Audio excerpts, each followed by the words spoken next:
Hello everyone, Payel মন পাখি চ্যানেলে নতুন একটা ভিডিওতে সবাইকে ওয়েলকাম।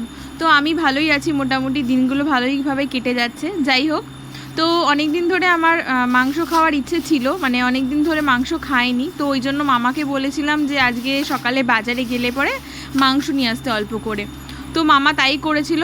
মামা আর কি মাংসটা খুব একটা ভালো পছন্দ করে না খেতে। যাই হোক, আমার জন্যই নিয়ে এসেছিলো, তাও অল্প করেই নিয়ে এসেছিলো, খুব একটা বেশি নিয়ে আসেনি। আর দুজন মানুষ খাবো, আর কতটাই বা প্রয়োজন। তো বেশি করে কিন্তু ওই স্টমাক নিয়ে এসেছিলো, কারণ স্টমাকটা খেতে খুব ভালোবাসি। এটা আমি বলেও দিই বারবার করে যে বাজারে গেলে পরে আমার জন্য একটু স্টমাকটাই বেশি করে নিয়ে আসতে। তো আজকে তোমাদের কিছু কথা আমি শেয়ার করব, যেটা হচ্ছে আমার একান্তই ব্যক্তিগত কথা বলতে পারো বা ডিসিশান বলতে পারো। যাই হোক, তো দেখো এই যে মাংসটা ছাড়িয়ে নিলাম, মানে পরিষ্কার করে নিলাম। এখন জল টল দিয়ে ধুয়ে ঠুয়ে নেব, দেন তারপরে মাংসটা রান্না করব। আর আজকে মাংসটা আমি রান্না করব। আজ কিন্তু মাংসটা একটু অন্যরকম করে করব, তোমরা হয়তো বুঝতে পারবে। যাই হোক, তোমরা কমেন্ট করেও জানাবে কে কীরকমভাবে রান্না করো। আমি তো এরকমভাবে রান্না করেছি আজকে। যাই হোক, একটা ভুলভাল হয়ে গেছে। তো যেটা বলার, এই যে দেখো মাংসটা আমি ধুয়েও নিয়ে চলে এসেছি, যেটা বলার জন্য আর কি মানে ভাবছি তোমাদেরকে বলবো বা আজকে বলেই ফেলি। যাই হোক, তো তোমাদেরকে কিছু কথা আমার শেয়ার করার আছে। তার মধ্যে দেখো, কোনো সময় কোনো প্রবলেমে পড়লে কাউকে মানে কোনো কিছুতে না জানিয়ে নিজে যেটা ভালো মনে করবে সেটাই করবে ফার্স্ট। কারণ আমার এরকম একটা প্রবলেমের মধ্যে আমি পড়েছিলাম, কারণ আমার চ্যানেলটা নিয়ে যাই হোক কারোর কাছে গিয়েছিলাম একটু হেল্পের জন্য। গিয়েছিলাম বলতে তাকে আমি একটা টেক্সট করেছিলাম যে দিদিভাই আমার এরকম চ্যানেলটা এরকম প্রবলেম হচ্ছে, তুমি একটু বলতে পারবে? তো সে জাস্ট আমাকে এমনই ভয় দেখিয়ে দিল। সেই দিন সেই ভয়ের জন্য আমি পুরোপুরি খাওয়া দাওয়া বন্ধ করে দিয়েছিলাম। সে আমাকে বলেছিল তোমার চ্যানেলটা আর ঠিক করা যাবে না, ওটা নষ্ট হয়ে গেছে। আর তোমার চ্যানেলে আমি গিয়ে দেখে এসেছি, তোমার চ্যানেলটা অনেক প্রবলেম হয়ে গেছে, ওটা আর ঠিক হবে না। যাই হোক, সেই দিদিভাইকে বলছি যে সেও কিন্তু খুব একটা এই সোশ্যাল মিডিয়া জগতে আছে তেমনটাও নয়, সে মাঝে মধ্যে করে। আমি ভেবেছিলাম সে হয়তো খুব এক্সপিরিয়েন্স মানুষ। যাই হোক, তার কাছে আমি হেল্পের জন্য গিয়েছিলাম বা হেল্প চাওয়ার জন্য আমি গেছিলাম। তো সে আমাকে এমনই একটা ভয় দেখিয়েছিল। তো সেই দিদিভাইয়ের নাম আমি শেয়ার করতে পারলাম না এখানে, বা শেয়ার করতে আমি চাই না। তো যেটা সব সময় না, নিজে যেটা ভালো মনে করবে, নিজে যেটা ঠিক মনে করবে সেটাই করবে। এটা আমার নিজের এক্সপিরিয়েন্স বলতে পারো, নিজের ব্যক্তিগত একটা কথা তোমাদের শেয়ার করি। কারণ আমি সব সময় সবারই ভালো চাই, খারাপটা আমি চাই না। আমি যতটুকু পারবো মানুষের হেল্প করব, না পারবো হেল্প করব না, কিন্তু বলে দেব যে আমার দ্বারা দেখো হবে না। কিন্তু এরকম কোনো ভয় বা এরকম এরকম কিছু মানুষের সাথে করব না যে মানে সে সেই কথাটা শুনলে পরে তার খারাপ হয় বা তার প্রবলেমে হয়, এরকম কোনো কিছু আমি কারোকে শেয়ার করিনি বা আজ পর্যন্ত কারোর সাথে করব না। তো যাই হোক, সে আমার সাথে ওরকমটাই করেছিল। তো সে বলেছিল যে আমার চ্যানেলটা নাকি নষ্ট হয়ে গেছে পুরোপুরিভাবে, আমার চ্যানেলটা আর ফিরে আমি পাবো না। তো তাকে আমি একটা কথাই বলতে চাই, দেখো মানে এই ভিডিওটার মাধ্যমে তাকে বলতে চাই যে আমি আবারও সেই চ্যানেলে কাজ করছি, ভিডিও দিচ্ছি। তো মাঝখান থেকে আমার কিন্তু কিছু হয়নি। তুমি আমার খারাপ চেয়েছিলে, তুমি আমার ক্ষতি চেয়েছিলে, তো তোমার চ্যানেলটাই নষ্ট হয়ে গেছে। আমার চ্যানেলে কিন্তু কিছু হয়নি, আমার চ্যানেল আমার চ্যানেলের মতনই আছে। আর হ্যাঁ, তোমার কাছে আমি হেল্প চাইতে গিয়েছিলাম, সেটা ভুল করেছি। কারণ আমি হয়তো মানুষ চিনতে পারি না, তাই জন্য তোমাকে বুঝতে না পেরে তোমার কাছে হেল্প চেয়েছিলাম। তো সব সময়ের জন্য না নিজে এটা মনে করবে, যেই মানুষটা তোমাদেরকে সাহায্য করবে, যেই মানুষটা ভালো, তাদের কাছেই সবসময় হেল্প চাইবে। আমার মতন বোকামি কোনো সময় করবে না, মানুষ চিনতে শিখবে।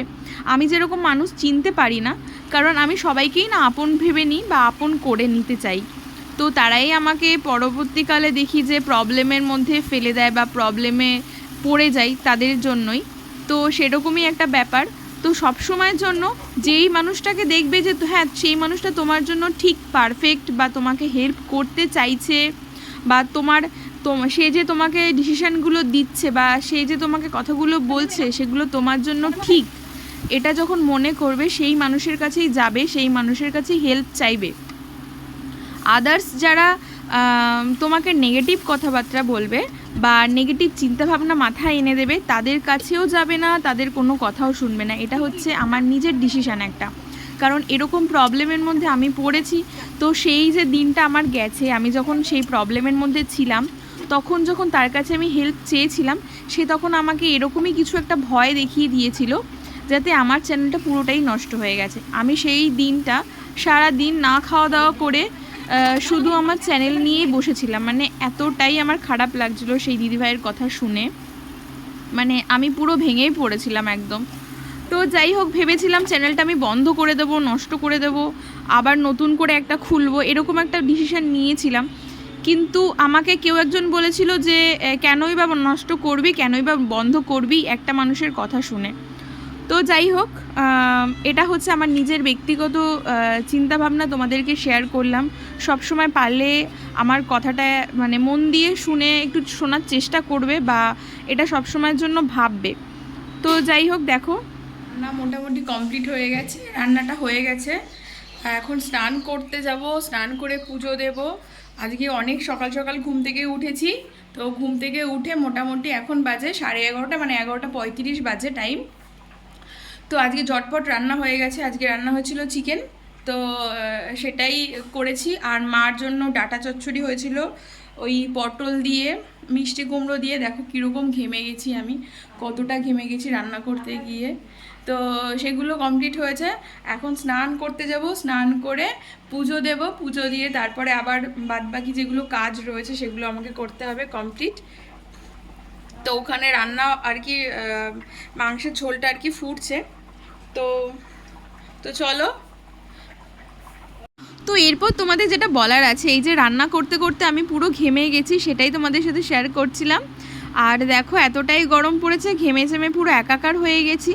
আর আজকে আমি না মাংসটা পুরোপুরি ফুলভাবে রান্না করে ফেলেছি, কারণ আলু দিয়ে মাংসটাকে কষিয়েছি, এটা আমার উচিত হয়নি।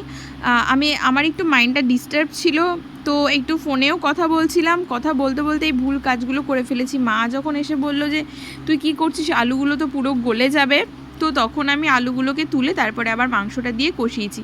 দেন এখন আমার রান্নাটা পুরোপুরিভাবে ঠিকঠাক আছে। আর সেরকম কিছু তো রান্না করিনি, শুধু মাংস করেছি আর মায়ের জন্য একটু তরকারি করা হয়েছে। আর ওই দিকে আমার অনেক কাজবাজ ছিল, সেগুলোই আমি তোমাদেরকে বলছিলাম যে আমার অনেক কাজবাজ রয়েছে, সেগুলো আমাকে এখন কমপ্লিট করতে হবে। আর বেশি একটা টাইমও হয়নি, তারপরে আমাকে একটু এডিটের মানে কাজেও বসতে হবে, যেটা হচ্ছে অনেক দিন ধরে আমি করতে পারছি না। মাঝখানে একটু শরীরটা খারাপ ছিল, ওই জন্য আমার বন্ধও ছিল কিছু কাজ, কিন্তু এখন সেগুলো আমাকে সব কমপ্লিট করতে হবে। এখন স্নান করতে যাব, স্নান করে পুজো দেব, পুজো দিয়ে সমস্ত কাজগুলো কমপ্লিট করব। আর ওই দিকে হচ্ছে আমার দেখা দেখি আমার কাকাও আজকে মাংস নিয়ে এসছে, মাংস রান্না করেছে। তো দুজনের মধ্যে এটাই হচ্ছিল যে কে বেস্ট রান্না করেছে। তো দেখো আমার এই মাংস রান্না করা পুরো কমপ্লিট, আমি এখন খেতেও বসে পড়েছি। এই যে ভাত দিয়ে এখন মাংস খাবো। তো ভিডিওটা কেমন লাগলো তোমরা সবাই কমেন্ট করে জানাবে।